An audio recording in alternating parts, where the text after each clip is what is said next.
Hello and welcome to the Arsenal Bite Size Podcast. I'm your host Clayton at Clates AFC on X, and we're here to review the West Ham game. It's 11 goals in 2 seasons at the London Stadium. I'm having to do mental maths here, 13 goals in 3 games for us. Some would say the Arsenal are back. With me to review the game is Scott, who is known as Dream Team Professor on X. How you doing, Scott? Evening, Clayton. Yeah, not too bad after yesterday. Things have turned around a little bit for us as well, so feeling Been a a bit better. Been a decent week, hasn't it? How are you feeling during that last international break? So obviously we ended it going into it. We drew against Chelsea. I don't think we'd won in that kind of block, which was Bournemouth, Liverpool, someone else, Newcastle and Chelsea. How are you feeling going into that break? And then, did you see this kind of turnaround coming? I know a lot of people were earmarking, we're going to go on a run. Were you one of them? Yeah, do you know what? Obviously, playing fantasy football as well, I could see that the fixtures were turning nice later on. So I was confident that it would pick up again, but yeah, it was. I think it could. Yeah, it could have come quicker, couldn't it? International break. It was nice to get a little break. I also had a bit of confidence because we did well after a little break last season, didn't we? I don't think it was the same sort of time. It was the famous Dubai one, wasn't it? It was the Yeah. kind of that. I think going into Christmas, it was like West Ham, Fulham. I think Liverpool. No, there was one other game. I can't remember what it was. But then, yeah, you're right. We had that little break, famous meme of going to Dubai, and then the rest was history in terms of that run we went on. So yeah, you're right. Similar but different timeline. Yeah, I felt good about that afterwards. But yeah, I was at the Forest game, the first game back, and as soon as that first lineup came out, it was a little bit worrying, wasn't it? That lineup, but Oh, we so got it done. interesting. I know so we've obviously spoken about Forest since, but my personal thing was I was quite excited when I saw that lineup drop. So you were not a fan of it, were you, when you saw it? Not a fan, but yeah, first game back, it's just a little bit worrying, isn't it? Like the first thing seeing Havertz not in it, you're thinking, is it an injury? What's up there? But yeah, it seems like it turned out for the good anyway. Yeah, no, I don't know about you, but that Sporting first half, oh my God, like that for me was, I said it on the preview pod, sorry, on Friday. I thought that was the best performance I've seen under Arteta's Arsenal. That first half, it was just absolutely mesmerizing. And then yesterday, when we're going 4-0 up, which we'll talk about, I was like, oh my God, what is happening here? So yeah, we'll get into it. We'll start reviewing the game, doing the usual summaries and everything. But let's just shout out a few of the people in the chat. We've got C Tobes, FPL Lion. Good evening. I'm looking at his logo or profile pic, and that looks like Millwall. So, C Tobes, let me know. Are you a Millwall fan here to rub it in with West Ham? We've got Miss Nubian saying evening. Uncle Mike's in the chat, evening. Yes, boys. And he's been saying this for a few weeks now. We're going to go on a run, and he's celebrating. He's singing, we're on a run, we're on a run, we're on a run. We are on a run indeed. Before we get into the West Ham review game, obviously, the West Ham review, sorry, let's touch on the Liverpool City game. Did you watch it? Yeah, I did. Didn't turn out the way I kind of wanted. What sort of result did you want from that game? Because it was kind of a hard one, wasn't it? I didn't know, to be honest. I think the result that happened was definitely the one I didn't want. I didn't want Liverpool to win at all. And then I was kind of torn between, do I want City to win and then that potentially spurring them on, or do I just want a draw and both teams to drop points? But neither happened. Liverpool won. They're now 11 points clear of City, I think I heard. And then obviously 9 points ahead of us, which takes us nicely into title odds. So do you want to talk about the nice screenshot you sent me? Yeah, so it's Rob T FPL, isn't it? You're familiar with him from the FPL goal projections and stuff, but he put out a title winning odds and 61% chance of Liverpool winning the title currently. This is from Betfair Exchange. Arsenal down to 24% and then 10% City. So how do you feel about that? If I guess it feels fair, doesn't it? I think maybe City's still just, I don't know if we're just traumatized, but I just can't write them off still. Like, what do you think? I've written them off. That's gonna come back to bite me. But unless they sign 2 top quality players in January, I just think they are awful. Like Liverpool battered them. At one point, I was thinking, how the hell is this only 1-0? And I think for me, it's not just this game in isolation. It's a trend now. Like since that Fulham game, which they won at home, teams play through them so easily. Like there's obviously factors around it, but just structurally, they look awful. I think they're more in a top 4 race than a title race, personally. Yeah, that fear factor's just gone, isn't it? Do you know there was some games? I know other fans from other teams will deny it, but they're watching them. It felt like maybe it's because we're Arsenal fans, but it felt like teams turned up there already beat a lot of the time. Big time. And now it feels like people are like, hang on a minute, they smell blood a little bit, don't they? So yeah, 100%. But yeah, I don't know. The 61-24-10. Yeah, I think I'm with you. It feels fair. Liverpool are where they are, deservedly. Like they've beat everything that's been put in front of them, apart from Forest and us, I think. Yeah, I think they're the only 2 games where they've dropped points so far in the league.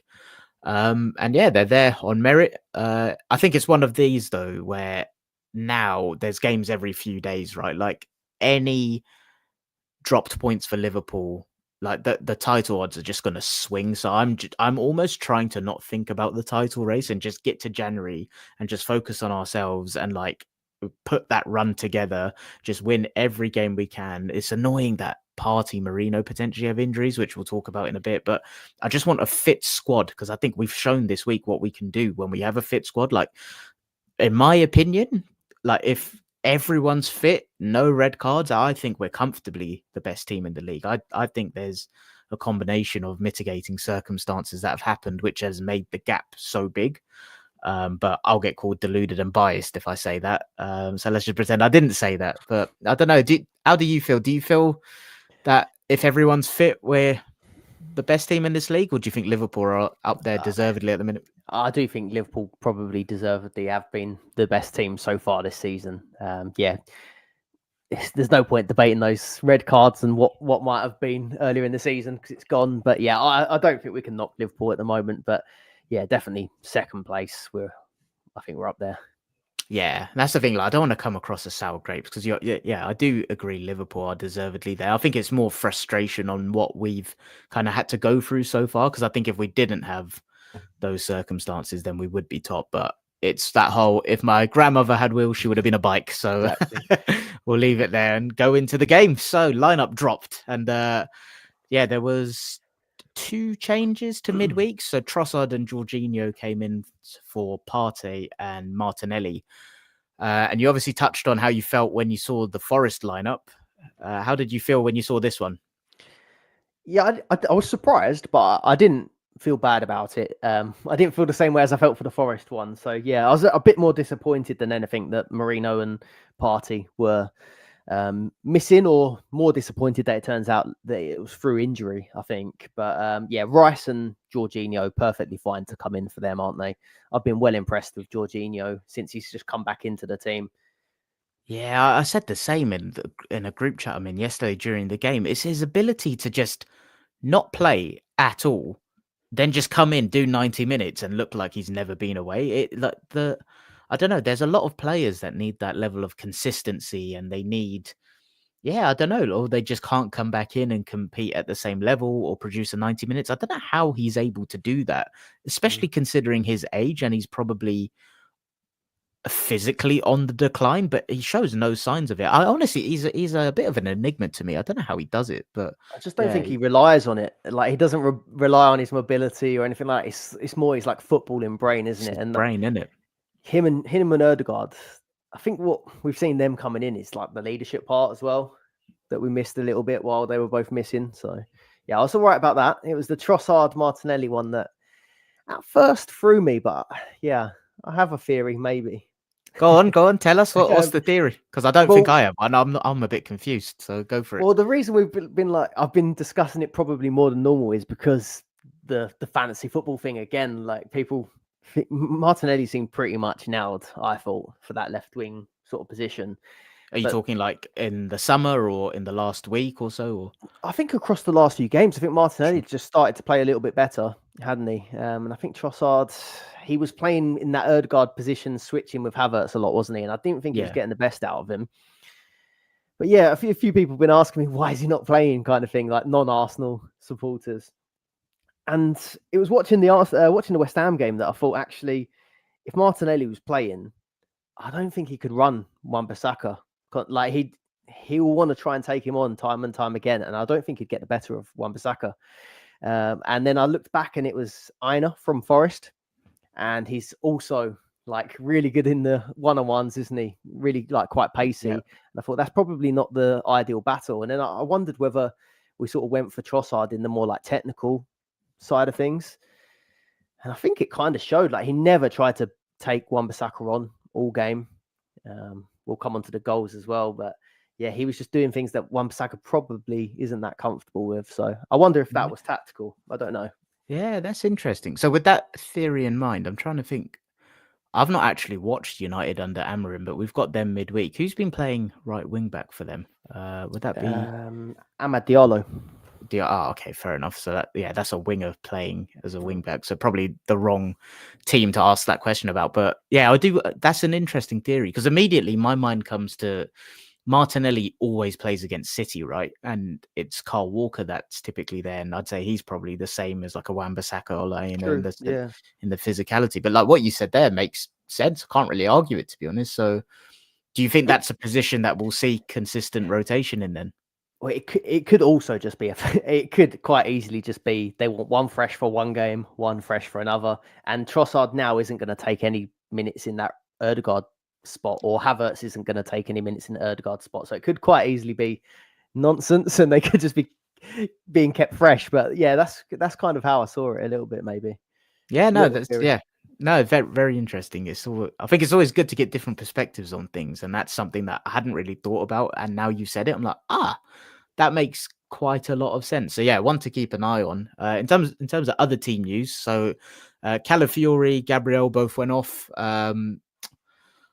Were they injuries? I don't know if Gabriel's. No, sorry. So at first, I wasn't sure if Gabriel's was related to the knock he had against Sporting or the potential concussion thing where Fabianski punched him and then we got the penalty. But Arteta did seem to reference that it was just related to the knock he had against Sporting, and it was just precautionary.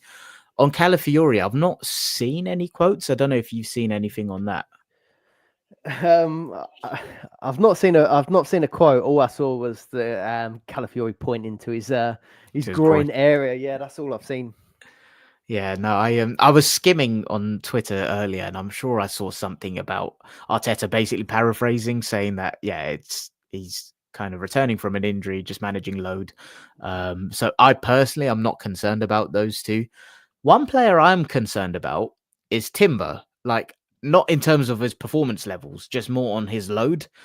Yeah. I think at the moment, White being out, Partey, we don't know how long he's out for. We saw Arsenal tweeted that him and Marino obviously missed out on the matchday squad yesterday through injury. Timber's someone I'm worried about because the way he plays that fullback role, he's so dynamic and he's up and down, he's in and out, and his shoulder feints give me a bit of a heart attack because of his bloody ACL that he's done. So I'm a bit worried about him, but I don't know. Is that one of them where we just have to roll the dice? Don't have any choice? Yeah, I mean, they're doing really well, aren't they? As a free Saka, Ødegaard and him. It seems to be heavily going down that side, but I wonder if Calafiori's fit, could they just tell Timber, you tuck in and be the third centre back, let Calafiori do a bit of running for instead. That's a great shout. That is a great shout. Yeah, would not be surprised to see that at all because I do think Calafiori has been more reserved since he's come back in the team, like post last international break, and Timber has been the one going forward. And yeah, I think a lot of that is probably to do with Ødegaard coming back in the team as well. But yeah, that's a great shout. There's no one else there's no one else to stand in if Partey is out. No. Tomiyasu's still out as well, isn't he? Yeah, very annoyingly. I just want to shout out one of my mates is in the chat, Tevin. So he's a Liverpool fan. So I hope he didn't tune into the start, but he says we're the best in the fucking world. La la la la la. Bye. Get the likes in, people. Thank you, Tevin. So yeah, let's go and dissect some of the games. So we got our little nerdy graphics up, which we like to do on this show. So This is taken from Mark R StatSpot, and it's basically a statistical look at the game, both in terms of the cumulative XG and the cumulative threat that the teams put up during the game. And according to Mark's model, the expected goals in this game was West Ham put up 1.2. We had 3.2. Our threat was 1.75 to their 0.87. We had 60% possession. They had 40. And field tilt, my favorite metric, we had 74.4 to 25.6. I do kind of want to break this game into chunks. I feel like there's 3 parts to this game. Part 1 is 4-0, like 36 minutes, we're 4-0 up. Part 2 is that 15 minutes, no, it wasn't even 15, that 10 minutes until half time. And then part 3 was just, the second half was weird. Like, I don't really know how to analyze that. I mean, I think I do, but we'll talk about that. Part 1, I just want to start on that. When we started the game, usually in the first few minutes, you get a feel for, I think I know how this game's going to go. Did you get a feel for the game in the sense we're going to be 4-0 up before halftime? No. I thought at first I thought it was going to be that sort of tough, dogged away game, really. I don't know about you, but yeah, that soon changed. Yeah, because I don't know. That prior to Gabriel's goal, I didn't think we were technically looking that great. I thought there were like the tempo was a little bit slower than what I think we did midweek against Sporting. I thought some of the first touches were a little bit off. A couple of the passes were under hit. And then Gabriel gets the goal, and I know you text me saying you wanted to talk about set pieces and the kind of over analysis about them. So go on, I'll let you take that away in terms of the first goal. No, well, it's just I listened to at first I listened to Arsenal Vision as well. I don't know. Do you you like Clive as well? Yeah. I don't know who doesn't. I do listen. Yeah. I've not listened yet this week actually. I'm sure they were talking about the set pieces and Gabriel after he scored the one at Sporting, or maybe even the game before, and they were saying, I think we had a few games where the set pieces weren't quite right, and I think it was probably because Declan Rice was missing for a couple, and the deliveries weren't quite there, were they? But anyway, yeah, they were sort of saying maybe people have figured out how to defend them, and then they sort of said after the Sporting game, surely they've got to work out how to stop this, because Gabriel was always making that run from the penalty spot, wasn't he? And people were saying a lot about surely you've got to figure out how to stop this guy eventually. And then when they lined up, I text my mate. I was like, "Hey, Gabriel's at the back post. They've changed things up here a little bit." And then straight away, he'd scored it, hadn't he? So yeah. Do you know what? His movement is like a centre forward. Honestly, I always think Van Persie at Arsenal, like his movement's probably one of the best I've seen from a centre forward in the box for a set piece. The way he does the shoulder drop, and like you say, he went from the back post to the kind of middle to front for that goal. Like the movement is just elite. And yeah, I think the analysis on our corners by pundits, like they do, I don't know. I do think they oversimplify it in terms of making it seem like it's quite easy to do. I think if it was that easy to do, so many more teams would have the output that we do. I think it's special coaching. And I think the thing that illustrated how good it is it made me laugh when Kivior came on for Gabriel. He kind of tried to recreate Gabriel's role within the set piece system, and it just didn't have the same impact. But yeah, I think the game state for me was purely dictated by that first goal. I think prior to that, I know it was quite early. The first goal came in the 10th minute, but I wasn't getting the vibe it was going to go on and be the game that it turned out to be, for the reasons I said a few minutes ago. And I think that just completely, like, when we're 1-0 up, I just think, then it's kind of uphill chasing for the other team from there. And then it was... Shouts of a foul. Did you think it was a foul from Timber at the front post? He sort of gave a little shove to Paquetá, didn't he? Do you know what? I think it's one of them where if you freeze every set piece, you'll find things like that. And like, I can find so many set pieces where we look like we could have penalties. Honestly, there's so many where our players are getting wrestled to the ground, their shirts pulled. But I think it's one of them where you could flip that for both. But what about you? Do you think so? I could see if it was given, but yeah, like you said, like really hyper analyzing it. The bit that done me was that after the game, Redknapp probably spoke for around 2 minutes saying, "Oh, I saw that you did this and you pushed him and you made the space for Gabriel," and he'd done a whole breakdown of it. And then he said to Timber, "Is that all part of your new thing? We noticed that you're at the front post." And he just said, "I'm not allowed to tell you."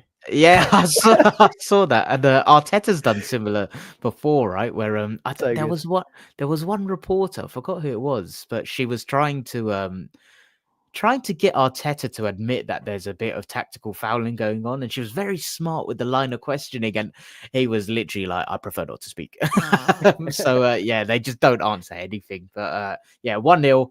At that point, I'm thinking, yeah, this is going to be chill, nice and comfortable. 17 minutes until the next one, Trossard, and what a flipping goal this was. That was just, you could tell Arsenal were just purring at that point, and like the way the ball went out to Saka, then into Odegaard, he clips it over the top, Saka takes it in. I wasn't sure if he was aiming for Havertz and wasn't actually aware of Trossard and overhit it, but either way, what a goal, 2-0 up, and yeah, we're cruising at that point. How are you feeling then? Yeah, good. Yeah, that was a lovely goal. Like everything is involving Odegaard. I think pre international break, I don't know if you noticed, but I felt like everything was heavily going down the left for a little while. And I don't know Okay. if that was maybe because of Saka's previous injury or Odegaard not being there. But yeah, since he's been back, we've just been hammering it down that side. And the same thing happened, Sporting. Havertz almost got on the end of it, but Martinelli tucked it away at the back post. Yeah. So yeah, very similar. Yeah, I think that's the thing for me. It's like, I think we went for a little period where we weren't getting the right volume of numbers in the box, and we weren't hitting it with the right intensity and aggression. And I think that's the thing that's changed since Odegaard's come back in. Like, it feels like the level of ruthlessness in how we convert territory in the final third has gone up again. I think that was the most noticeable thing against Sporting for me. Third one, Odegaard penalty. I don't know if in the Dream Team game people look at Odegaard as an asset, but yeah, I imagine there's a lot of Bukayo Saka owners that were pissed off he handed that one over, despite getting the assist for it. Yeah, exactly. Yeah, Odegaard has taken some before, hasn't he? But I had looked back, and he'd only taken 2 previously. It felt like more. But they said, "Do you think that's going to carry on?" I think they just said that they asked Saka, and he sort of said, "Oh, Odegaard wanted to get his goal, and he's given me enough goals, so I thought it was nice to give him one back," sort of thing. So Yeah, I can't see it happen.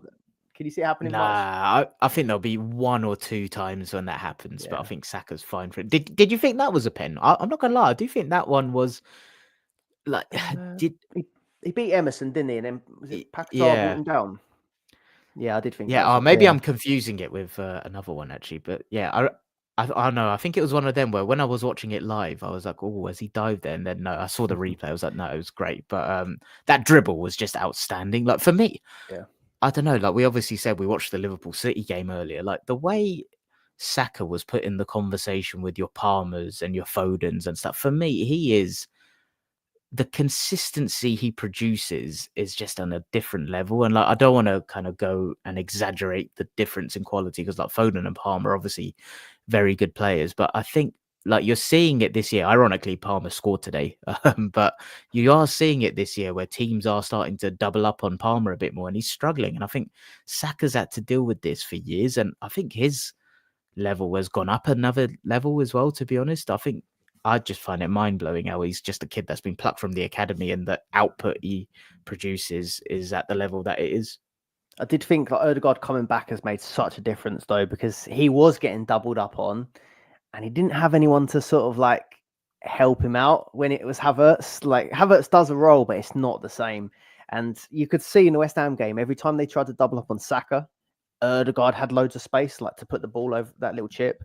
Or if you go towards Odegaard, that's when Saka's like killing you. So they're giving loads of problems, aren't they, down there in a minute? Yeah, big time. And that's exactly it, to kind of round up chapter 1 as I described the game. Literally 2 minutes after the penalty, Trossard's getting the ball, pinging it over to Havertz, got a 1-on-1, boom, 4-0. And yeah, I think, like you just said, that the space that was available, like, I don't know, it was quite bonkers to me that it went from 0-0 to 1-0 in the 10th minute to bang 4-0 36th minute. It was just a level of ruthlessness that I think is really nice to see. And we're obviously on a bit of a streak, but I think when you are putting up, like, I know expected data is not for everyone. I personally quite like it as a predictive measure.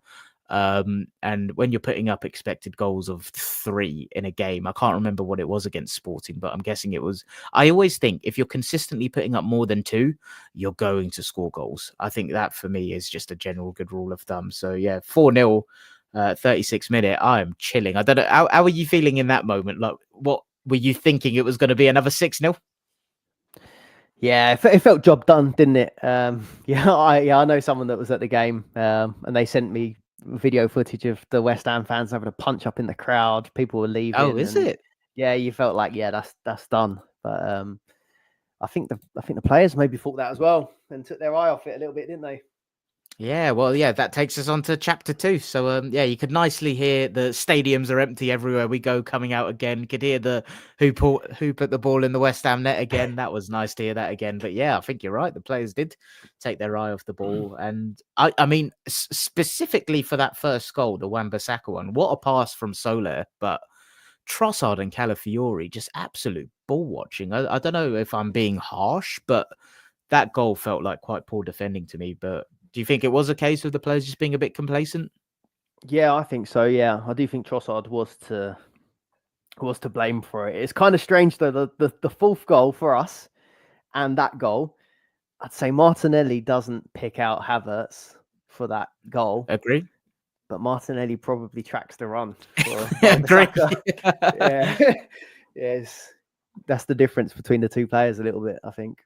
Yeah, and that's the thing. Like Trossard's such a weird player. Like I don't know. He's very ignoring his output. I actually think his contributions during a game, again specifying like ignoring goal contributions here, I think his contributions in games are so inconsistent. But I actually thought he had a decent game, to be fair, other than that where he didn't track back. But yeah, that was a shame. But I definitely didn't see the second thing coming. So Emerson, this was the one where Rice tackled Paqueta on the edge of the box. I didn't think that was a foul at all. No. I thought it was And a great tackle. He was standing right next to it as well, Anthony Taylor. I was shocked. Yeah, I've written this goal off because you don't save it, and it was never a free kick. So I don't think there's much to say. Would you?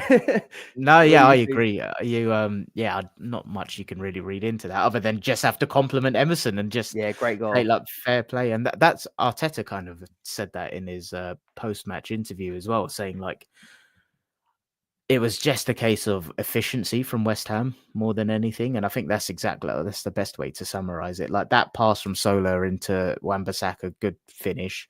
And then a world-class free kick, which he almost did a second one as well, didn't he? The bar, didn't he? Skimmed it. Yeah. So, that took us into half-time. And is that when you text me? Or was it at full time when you were like, yeah, there's not going to be much to talk about? Yeah, I texted you. Not much to talk about this time. I was genuinely mind-blown because I think the way we handled that period between the first goal and then going up to 4-0, I mean, and the data kind of shows this, like West Ham didn't create anything. And then suddenly you can kind of see it on the graph, like the kind of expected goal went up. But then it just flatlined for the rest of the game for them as well. Ours kind of shot up just before, when we got the fourth goal, but then we didn't really do anything in the second half in terms of chances created or anything. It kind of flatlined for us as well. But I think a lot of that was the game state, like the game was won. And yeah, half time, I'm going in to get chill. Like, and as a result, I was kind of half watching the game, to be honest. I wasn't watching it with the same level of like attention and intensity that I always do. But this brings us on to the third chapter of the game. Second half, how would you summarize it in a sentence or two? Just gritty, like breaks in play, like every couple of minutes, a lot of fouls. There were quite a lot of heavy challenges on Arsenal players as well. And that's when I started to worry about some of our players. And I was quite glad to see Saka and Ødegaard taken off eventually. But yeah, there seemed to be a few like frustrated tackles and stuff going in. And I thought, yeah, this is getting a bit nasty. Yeah, I think that's one of the things as well. And I think as a result of that, neither team really felt like they got full control of the game. I think in the first half, like we looked like we were in complete control in periods, and it'll be interesting to check the stats in terms of possession first v second. Yeah, so first half our possession was 67, second half it was 54, and I think that just tells to the difference in the halves. Like it just felt like a scrappy second half. It almost felt like just kind of see the game out, like the job's been done here, go and completely see out the game. Like you said, there were a few yellow cards, so Somerville got one, Fabianski got one, for obviously the punch on Gabriel. Did you think that was a pen? So that one was, Yeah. yeah. Again, I could maybe see it not given, but yeah, he's cleared Gabriel out, hasn't he? So I don't think it was quite as clear a punch as they were sort of saying on the commentary. But yeah, I do think it was a foul. He's missed the ball, hasn't he, and taken the man. Exactly. It's one of them where he clearly didn't mean to. The punch was not as bad as, like you say, the commentators were making out. But yeah, he clipped him, and 5-2, and Bukayo put it away. It wasn't as clean as the Odegaard penalty, I didn't think.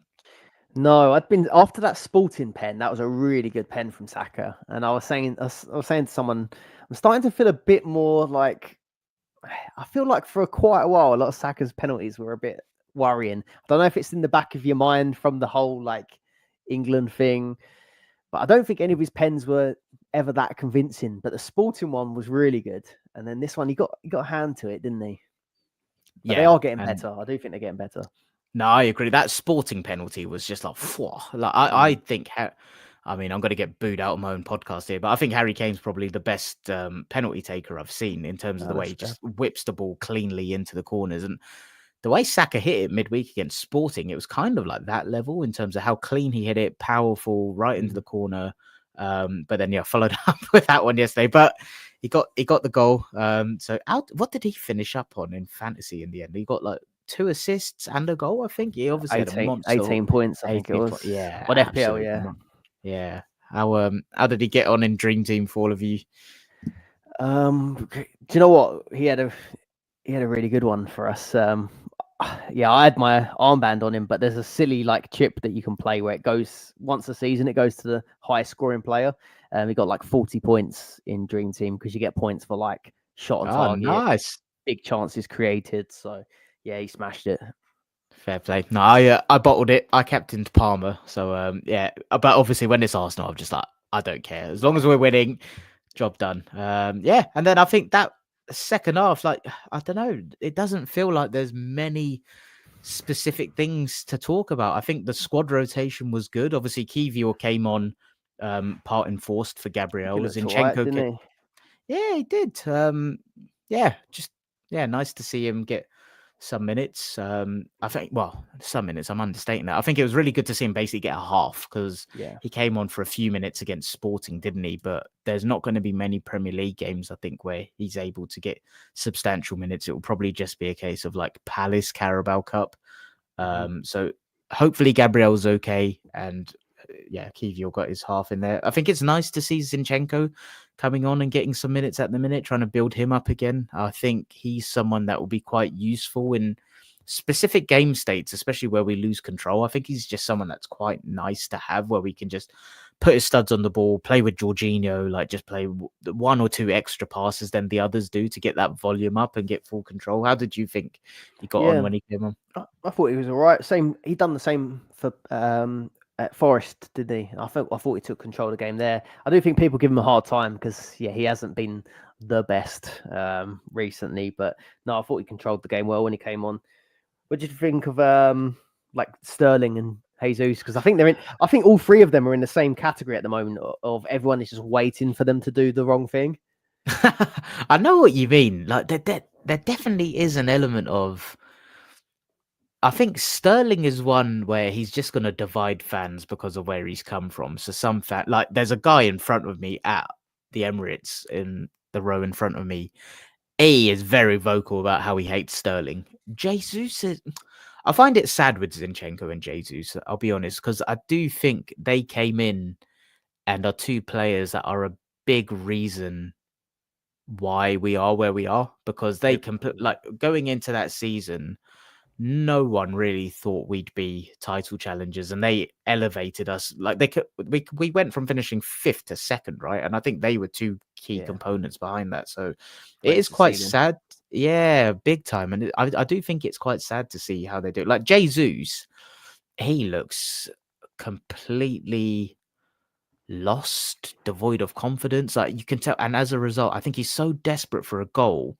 He's almost trying too hard. I don't know if you would agree with that based on Yeah. yesterday, but I think He pinched the ball off someone. He pinched the ball off someone, didn't he? And took a couple players on. But yeah, the thing is, that's the problem now, though. That he's desperate to do something each time.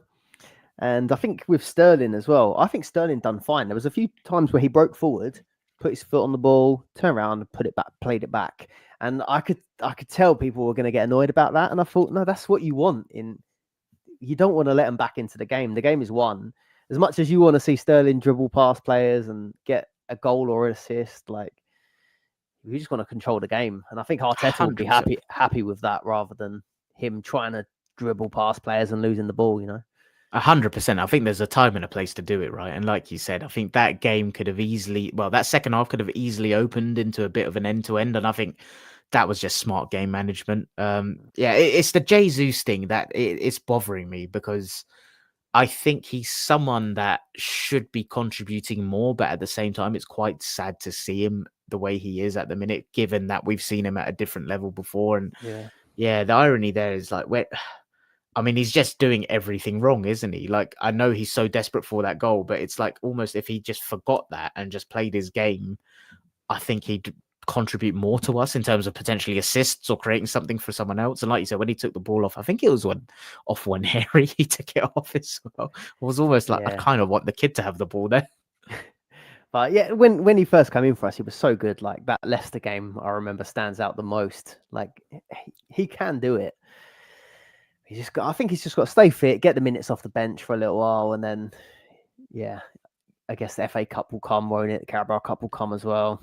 Exactly. Do you see another league game where he could get a start? So obviously he started again against Forest ahead of Havertz. I'm just thinking schedule wise. We've obviously got Man United at home midweek. We've then got Fulham away on the Sunday, Monaco at home, and then Everton at home. I think Monaco stands out there. I think. Yeah. What do you think? I mean, it's Palace I can't see that, isn't it? In the correct. Carabao Cup. Yeah. Yeah. So it goes Man United, Fulham, Monaco, Everton, Palace Cup, Palace League. I can't see Havertz starting all of them. Yeah, I don't. United, we want to go full strength, surely. Yeah. Yeah. My money would be on one of the Monaco or Everton games right now. And like, where I was going with that is after the Forest game, I actually said I didn't think Jesus had a brilliant game. I didn't think he was shit, but I didn't think he had the greatest game. But it was quite refreshing to be able to say, sure, we had one player that was a bit of a passenger in that game, but it's fine. We won 3-0. I think if we can continue to perform at the level we are as a team, we can afford one or two passengers just with how strong our squad is. But the key thing there is the squad has to stay fit and strong. I think if we're without your parties, Marinos in the next few games, hopefully not. And if we get one more knock, then I think you're cutting it fine. I think if the squad is fully fit and available, we're just at such a strong level that someone like Jesus, someone like Sterling can kind of get carried up and hopefully build their confidence back in. So fingers crossed it comes. But yeah, I don't know. I think Man United, Mike's going to be on with me on Tuesday to preview that game and we'll talk through predicted lineups. But right now, I'd say Havertz starts that one. What about you? Yeah. I think they just had a good win, didn't they, today? New manager, they're kind of going to be feeling it, aren't they, a little bit? So yeah, I think we go full strength for that one. Although they've got a few players missing, haven't they? I think. Yeah, I saw. Is it Minu, and a couple of others? I forgot who it was. The old butcher. Oh Martinez. yes, he's bottled it. Do you know what I was going to just say? Like on that changing it up, like it's good to see us moving the squad around and getting everyone involved because, like you said, we're one Havertz injury away from having a real problem up top. But I would just like it to be if we need to give Jesus a game or Havertz a rest, just change that one position. Because there was the Southampton game, wasn't there, where I think we tried to throw Sterling, Jesus, and it was all just off. I think, like you say, get one change in there. Jesus, if he plays a 6 or 7 out of 10, but the rest of the guys do okay, then it's not an issue.